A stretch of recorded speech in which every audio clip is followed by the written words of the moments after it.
Entrez en toute liberté. Tiré de l'évangile de Luc au chapitre 19, les versets 1 à 10. Aujourd'hui, je vais vous raconter une histoire qui se passe dans une ville.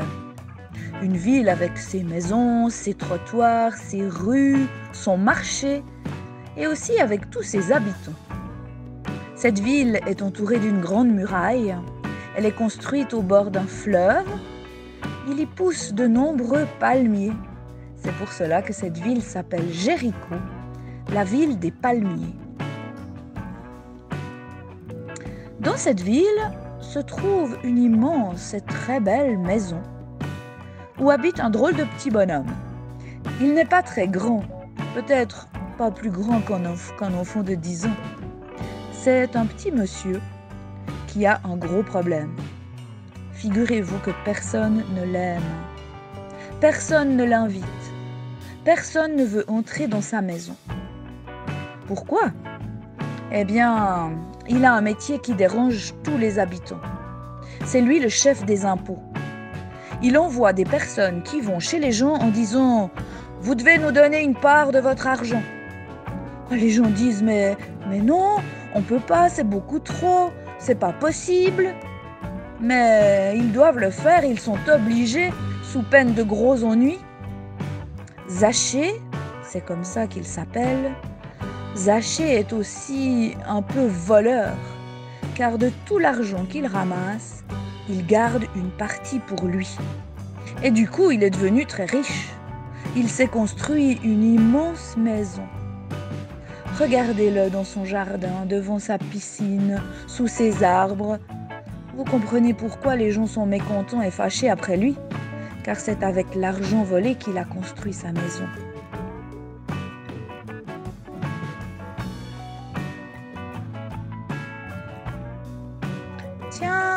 Tiens, voilà un drôle de visiteur qui arrive dans la ville de Jéricho.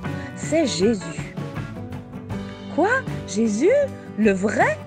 Celui qui guérit les malades ? Qui donne du pain et du poisson à toute la foule? Alors, si c'est ce Jésus-là, ça vaut la peine de sortir sur le trottoir pour le regarder passer. Et regardez, il entre dans la ville. Il est accompagné de ses amis.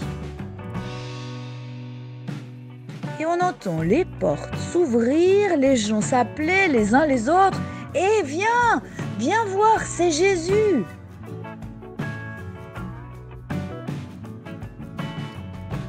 Et tous se rassemblent sur le bord de la route. Ils saluent et crient « Eh, Jésus, Jésus, Jésus !» Et ils amènent les malades. Ils amènent des gens fatigués, des personnes âgées, des enfants. Tout le monde veut rencontrer ce Jésus dont on dit tellement de bien. Et Zachée, qu'est-ce qu'il fait ? Ah, le voilà qui arrive. Ah ben tu peux courir pour avoir une place devant toi. Reste derrière, on n'a pas besoin de toi. Les habitants de Jéricho ne veulent pas laisser de place à Zachée. Voilà notre Zachée qui essaye tout ce qu'il peut. Il saute, il essaye de se glisser, de se hisser sur la pointe des pieds. Il va et vient, mais personne ne lui laisse la moindre place. Zachée, comment vas-tu t'en sortir pour voir Jésus ? Il a une bonne idée. Il court en avant. Il monte ensuite dans un arbre et se cache dans le feuillage. Perché dans son arbre, il va pouvoir regarder Jésus passer sans que personne ne le remarque. Il en a tellement entendu parler, il se réjouit. Jésus arrive. Zachée ouvre grand les yeux pour mieux le voir. Mais voilà que Jésus s'arrête au pied de l'arbre. Il a vu Zachée. Il le regarde et lui dit « Zachée, aujourd'hui, je veux aller dans ta maison. Descends vite de ton arbre. » Ah, quelle surprise! Zachée descend à toute vitesse. Il invite Jésus à venir dans sa maison.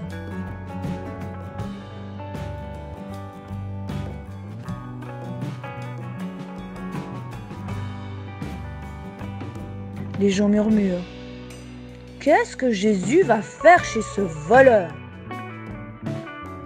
Zachée organise tout de suite une fête formidable. Il sort la table, les verres, les boissons, les fruits.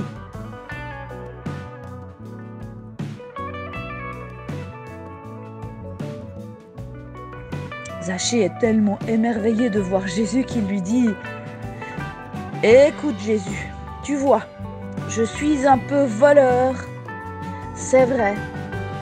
Alors, la moitié de ce que j'ai, je vais le distribuer pour les pauvres.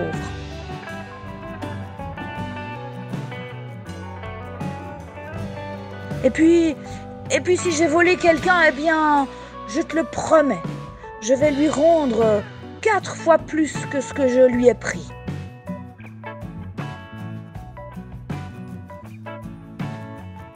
Qu'est-ce que Jésus a répondu? Il a dit: aujourd'hui, Zachée, tu as changé de vie. Et ça, c'est formidable. Cela me réjouit beaucoup.